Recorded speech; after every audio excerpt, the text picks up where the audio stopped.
says APJ Abdul Kalam. Myself Udati Satya, and today I am going to speak a great man thought. Behind every great man there is a surprise woman, says Marion Parsons.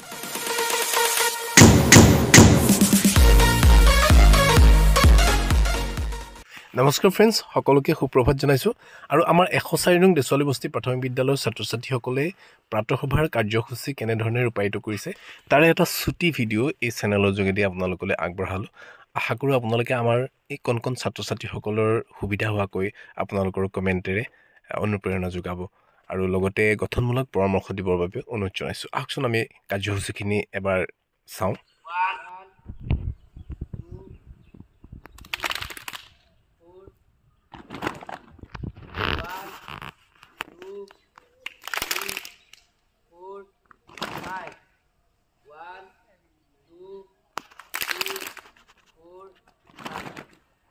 নমস্কাৰ সকলোলৈকে সুপ্ৰভাত জনাই প্ৰাতঃসভাৰ কাৰ্যসূচী আৰম্ভ কৰিবলৈ লৈছো এতিয়া খন্তেকমে মৌন প্ৰাৰ্থনা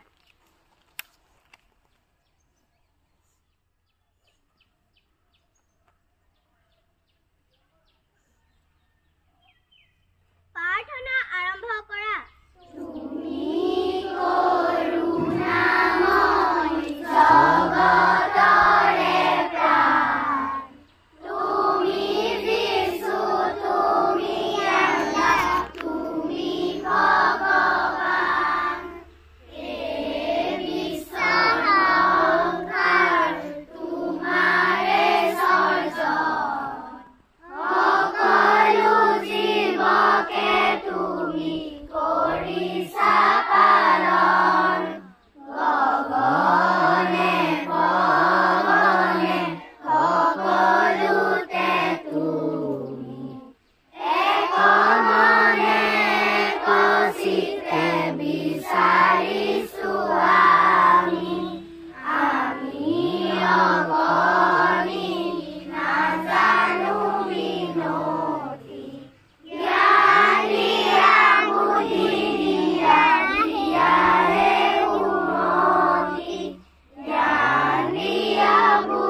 on the last benches of the classroom, says APJ Abdul Kalam.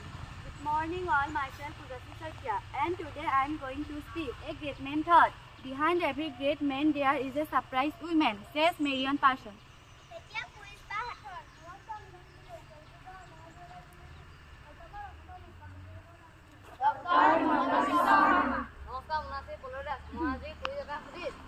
বৰ্তমান অসম সাহিত্য সভাৰ সভাপতিজনৰ নাম কি?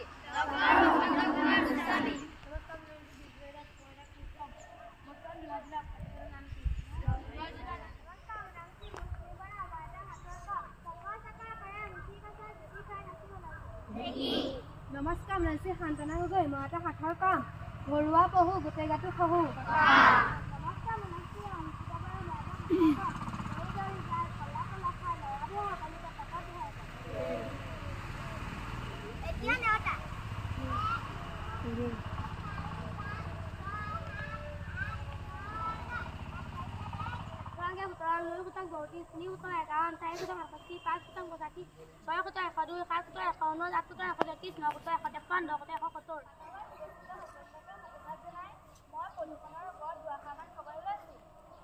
বৰ্তমান যুগটো হৈছে বিজ্ঞান আৰু প্ৰযুক্তিবিদ্যাৰ যুগ। বিজ্ঞান আৰু প্ৰযুক্তিবিদ্যাৰ আৰু অভূতপূৰ্ব উন্নয়নে মানৱ সমাজক বহুতো আগুৱাই লৈ গৈছে।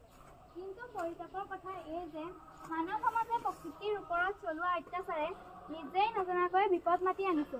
প্ৰকৃতি আৰু প্ৰাকৃতিক সম্পদ আজি যধে মধে ব্যৱহাৰ কৰাৰ ফলত দৈনিক প্ৰদূষণৰ মাত্ৰা বাঢ়ি যাব ধৰিছে। এনেদৰে থাকিলে পৃথিৱীখন নিশ্চিন্ন হ'বলৈ বেছি দিন নালাগিব। সেয়েহে পৃথিৱীবাসীয়ে বিশেষকৈ আমি নতুন প্ৰজন্মই ইয়াৰ ওপৰত পদক্ষেপ ল'ব লাগিব। যধে মধে পাহাৰ খন্দা, গছ কটা বন্ধ কৰিব লাগিব, গছপুলি ৰোপণ কৰিব লাগিব, আৱৰ্জনা নিষ্কাশনৰ উপযুক্ত ব্যৱস্থা কৰিব লাগিব, সজাগতা সভাৰ আয়োজন কৰি পৰিৱেশক ভাল কৰি ৰাখিবলৈ অনুপ্ৰাণিত কৰিব লাগিব। তেতিয়াহে আমাৰ সুন্দৰ পৃথিৱীখন বহুপযোগী হৈ থাকিব। ধন্যবাদ। সুপ্ৰভাত। আজি পাঠসভাত উপস্থিত শ্ৰদ্ধাৰ শিক্ষাগুৰুসকল, দাদা বাইদেউসকল আৰু মোৰ মৰমৰ বন্ধু বান্ধৱীসকল, আজি মই দৈনিক অসমৰ মূল শিৰোনামসমূহ পাঠ কৰিব লৈছোঁ। আজি বৃহস্পতিবাৰ, জানুৱাৰী মাহৰ আজি 17 তাৰিখ, মাঘৰ আজি 3 তাৰিখ। প্ৰতিকূলতা নেওচি ভোগালীৰ উলাহ, 5 বছৰত নতুন ৰূপ পাব ৰাজ্যৰ 5000 বিদ্যালয়। মুখ্যমন্ত্ৰী।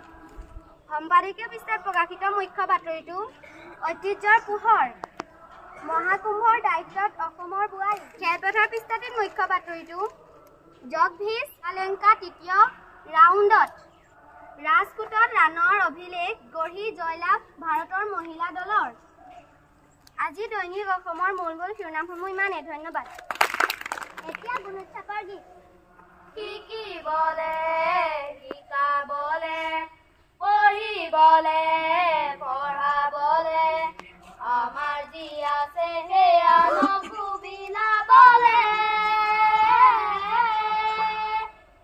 আকৌ আহিলে গুণৰে টোপোলা জুখিবলে সময় আমাৰে প্ৰতিভা চিনিবলে গুণৰে আখৰা এয়া গুণোৎসৱ গুণৰে আখৰা এয়া গুণোৎসৱ একে গুণে এক দুগুণ দুই দুয়ে দুয়ে চাৰি হৈ নাথাকিলে সুৰ কণমানি আহিবোৰ জিলমিল চকুবোৰ কণমানি আহিবোৰ জিলমিল চকুবোৰ যাৰ বান্ধতে দেশৰ প্ৰগতিৰ গুণত নতুন পুৰুষৰ উত্তৰত ভাষা অনেক মাথো লক্ষ্যহে পোহৰ বিচৰা সপোনৰে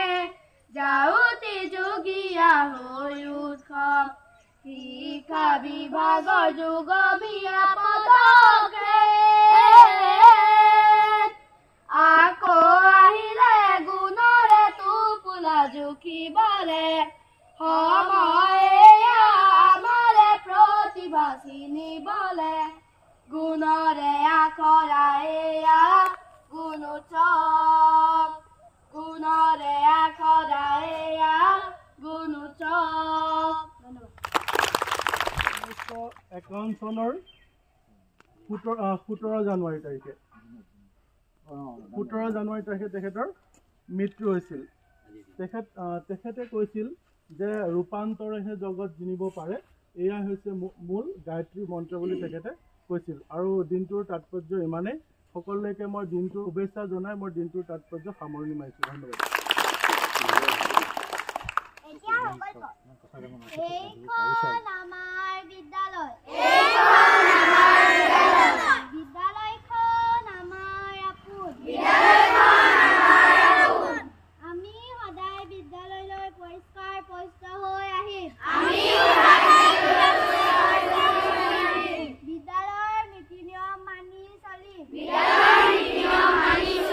পিতৃ মাতৃ শিক্ষাগুৰু জ্যেষ্ঠসকলক শ্ৰদ্ধা জনাম।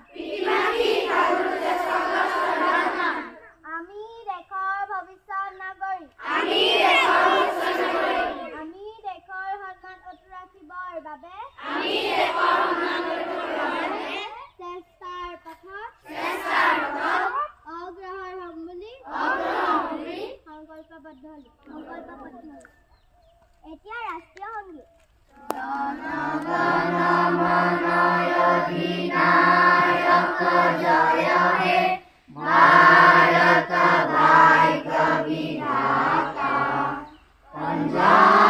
সিন্ধু গুজরাট মারাঠা